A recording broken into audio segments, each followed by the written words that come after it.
Ya terlalu banyak jadi jurkamnya Anies, ngapain sebenarnya? Muji-muji, promosi bahwa Anies adalah jalan pikiran alternatif. Nggak adil bagi lawan-lawan Anies kalau Anies menang 80%. Jadi KIB hanya menumpang pada keresahan publik. Itu dasarnya. Demikian juga Nasdem menumpang pada keresahan relawan. Dia promosikan Anies duluan. Jadi siapa yang mengasuh Anies? Relawan dari awal itu. Apakah Anies terpilih karena dia diperlukan? Tidak. Dia terpilih karena yang sekarang tidak diperlukan.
Silakan aja ngomong apa aja, silakan. Oke, terima kasih.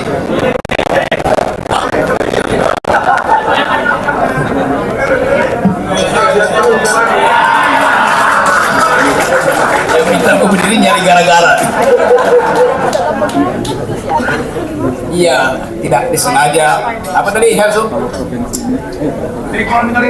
Triple minority itu.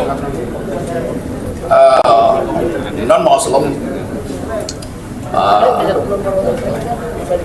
Non-Muslim itu minority. Pasti saya kena. Oposisi minority. Saya mengalami triple minority, 1 non-Muslim, 2 oposisi, 3 jomblo.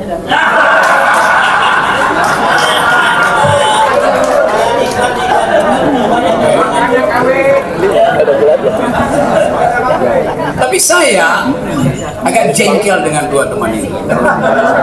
Ya terlalu banyak jadi jurkamnya Anies, ngapain sebenarnya? Muji-muji, promosi bahwa Anies adalah jalan pikiran alternatif.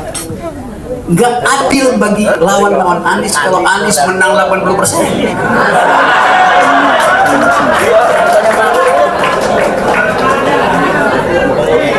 Kita hanya butuh 51%. Itu demokrasi kan.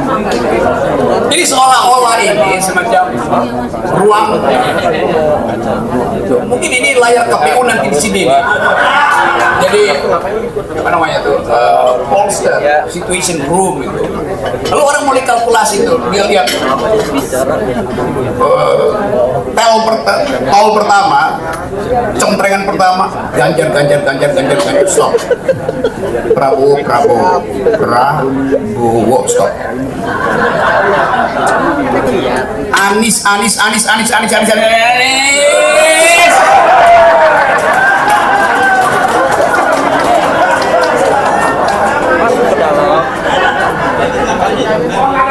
Nah, saya bayangin nanti di 2024 ruangan ini akan dipakai untuk deklarasi kemenangan.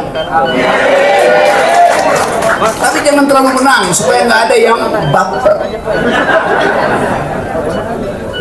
Jadi saya pastikan 2024 wartawan yang ada di sini begitu hitungan suara quick count masuk 30% bubar semua karena menganggap Anies harus sudah dilantik.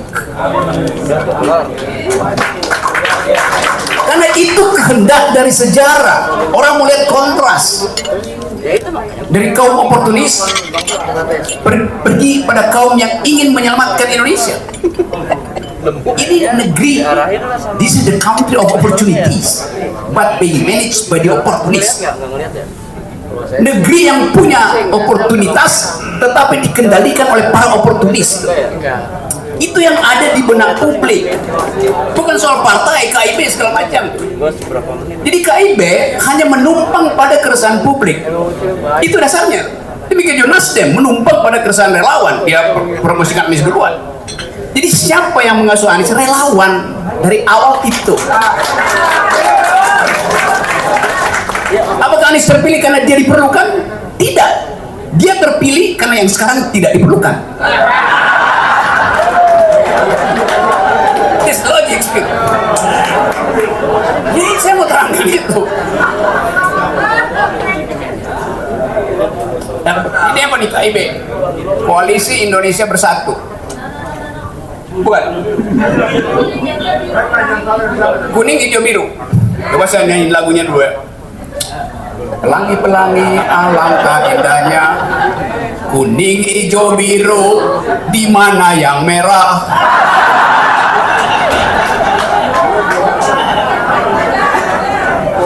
Tapi saya ingin KIB ini jadi pembeda dari KIB yang ada di Monas. Kalau itu koalisi Indonesia Bersatu untuk apa? Untuk korupsi. Ini KIB koalisi Indonesia Bermutu. Dan itu yang kita inginkan, mutu politik kita drop setiap hari. Kenapa? Karena digrogoti oleh arogansi, digrogoti oleh kehendak untuk menampung kekuasaan, digrogoti oleh ini 3 periode, perpanjangan, penundaan segala macam. Kita nggak baca bahwa sejarah sedang berubah. Di mana-mana orang menginginkan perubahan. Nah, kehendak itu yang tidak dibaca oleh lembaga survei. Karena tidak mungkin lembaga survei disuruh membaca kehendak Saman. Lembaga survei di-brief untuk membaca kehendak Jokowi. Itu aja. Itu poinnya begitu. Jadi teman-teman, kita singkat aja peristiwa. Ini adalah momentum yang sudah bergerak. Dan dia seperti snowing balls, batu yang meluncur dari gunung. Gak ada yang bisa tahan. Jadi percuma Pak Firly berupaya untuk rubah hukum acara P3K, apa namanya? KPK. Saking rupanya saya yang untuk P3K.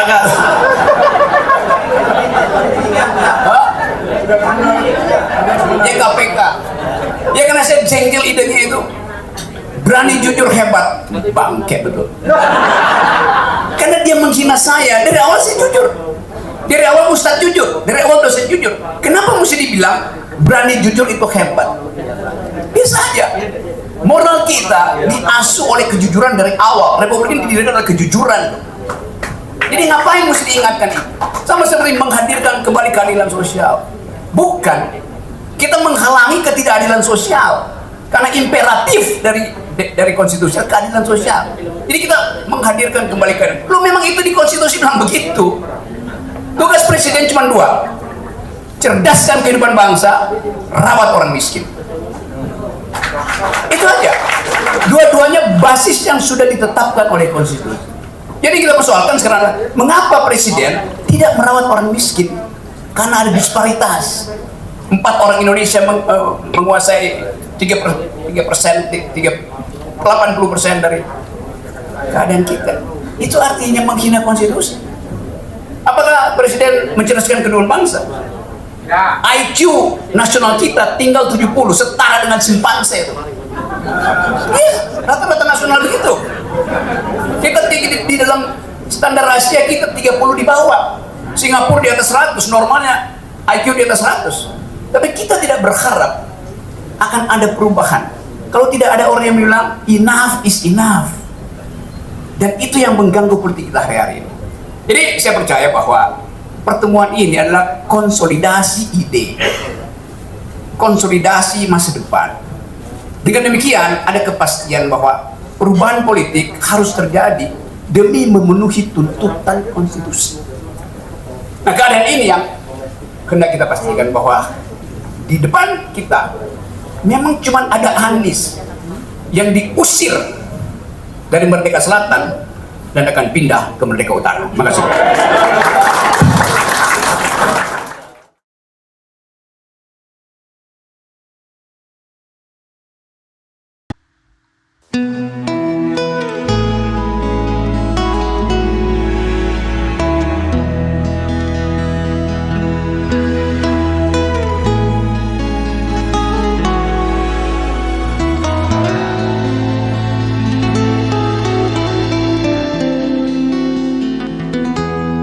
Ketika matahari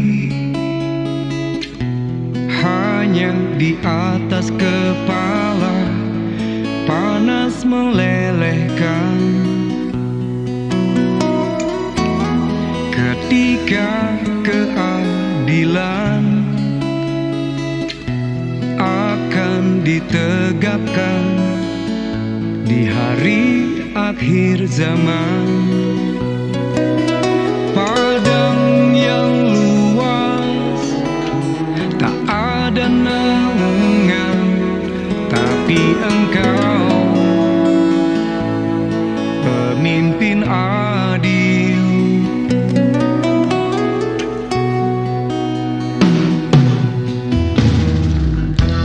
Setiap manusia adalah khalifah di muka bumi ini.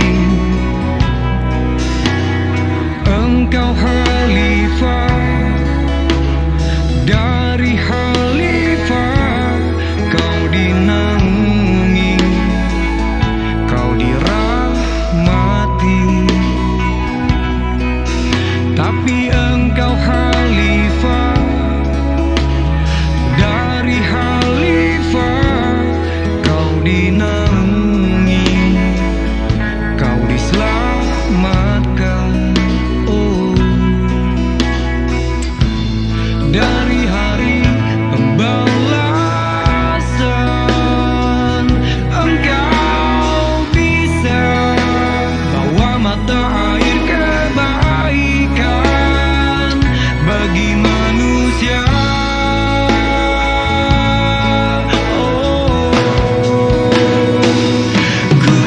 Kuasamu juga bisa menenggelamkan umat manusia.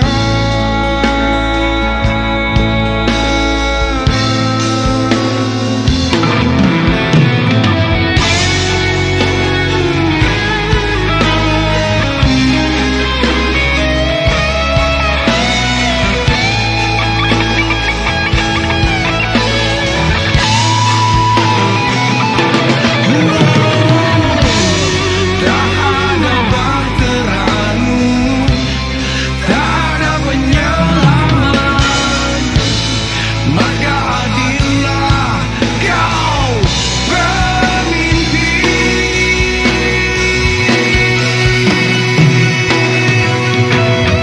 Engkau khalifah, dari khalifah kau dinaungi, kau dirahmati. Tapi engkau khalifah, dari khalifah kau dinaungi, kau diselamatkan.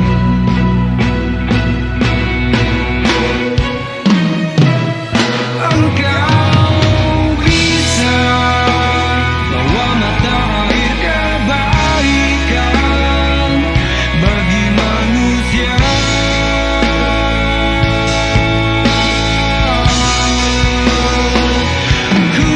Kuasamu juga bisa menenggelamkan